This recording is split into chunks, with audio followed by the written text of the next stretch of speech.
أعوذ بالله من الشيطان الرجيم بسم الله الرحمن الرحيم السلام علیکم ورحمۃ اللہ وبرکاتہ۔ آج کا سبق تختے نمبر 9 کی اگلی لائن سین کے اوپر زبر ہے، اس کو ہم نے جلدی اور نرمی کے ساتھ ادا کرنا ہے، کھینچ کر نہیں پڑھنا۔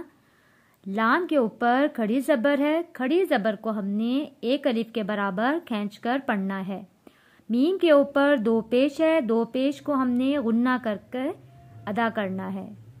سین زبر سا، لام الف زبر لا، سلا، میم دو پیش من، سلام،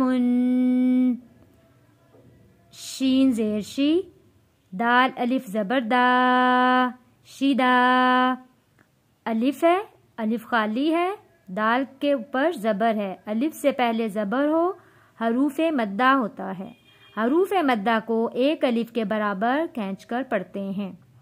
شیدا، دال دو زبر دن، شیدادن،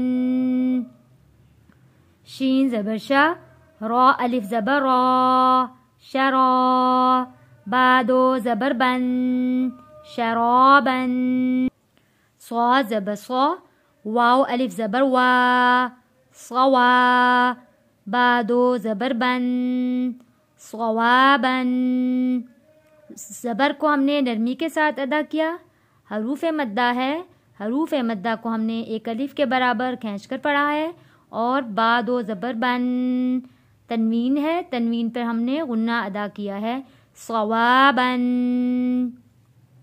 طا زبر طا، عین الف زبر ع، طعا، میم دو زیر من، طعامن۔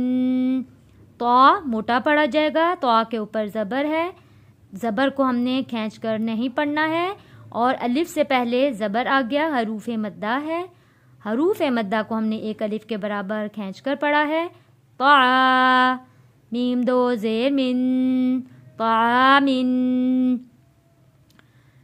عین، عین کے اوپر زبر ہے، اور دیکھیں ذال، ذال کے اوپر زبر ہے لیکن اس کے آگے الف ہے، الف سے پہلے زبر ہو تو حروف مدہ ہوتا ہے، حروف مدہ کو ہم ایک الف کے برابر کھینچ کر پڑھیں گے۔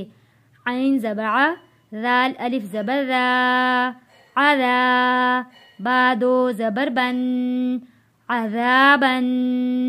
ذال کا بہت خیال رکھنا ہے، ذال کو پڑھتے ہوئے زال نہیں کہنا، ذال نرمی کے ساتھ ادا کرنا ہے، عذابن، عذابن۔ عین زبر ع، طا الف مد زبر طا،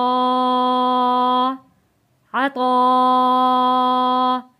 حمزہ دو زبر ان، عطاءن۔ بڑا مد چار الف کے برابر، اس کو کھینچ کر ہم نے پڑھا ہے، اور طا موٹا الفاظ ہے، اس کو آواز کو بھاری کر کر پور کر کے پڑھا ہے، عطاءن۔ غین پیش غو، ثا الف مد زبر ثا، غوثا، حمزہ دو زبر ان، غثاءن۔ جب ہم سا پڑھیں گے بہت خیال رکھنا ہے کہ یہاں پر سختی نہ آئے، بعض بچے یہاں پڑھتے ہوئے سا کے اوپر سختی لے آتے ہیں، غصہ پڑھ دیتے ہیں، غصہ نہیں پڑھنا، غصاءن نرمی کے ساتھ ادا کرنا ہے، غصہ نہیں پڑھنا، غصاءن۔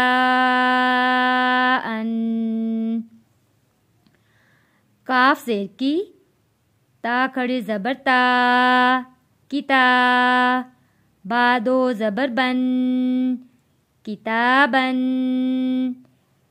کاف زیر کی، را الف زبر را، کرا، میم دو زبر من، کرامن۔ آج کی 2 لائن ہماری کمپلیٹ ہو گئی، آج کا سبق 2 لائنز میں نے پڑھایا ہے، اور انشاءاللہ آپ ضرور اس کو یاد کریں گے، پڑھیں گے سمجھ کر۔ اگر آپ لوگوں کو حروف مدہ یا حروف لین کی سمجھ نہیں آ رہی تو آپ میرا پچھلا سبق آپ دیکھ سکتے ہیں.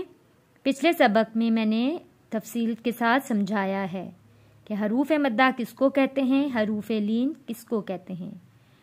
اگر جن کو نہیں سمجھ آیا میں انشاءاللہ آگے آنے والے سبق میں پھر سمجھا دوں گی.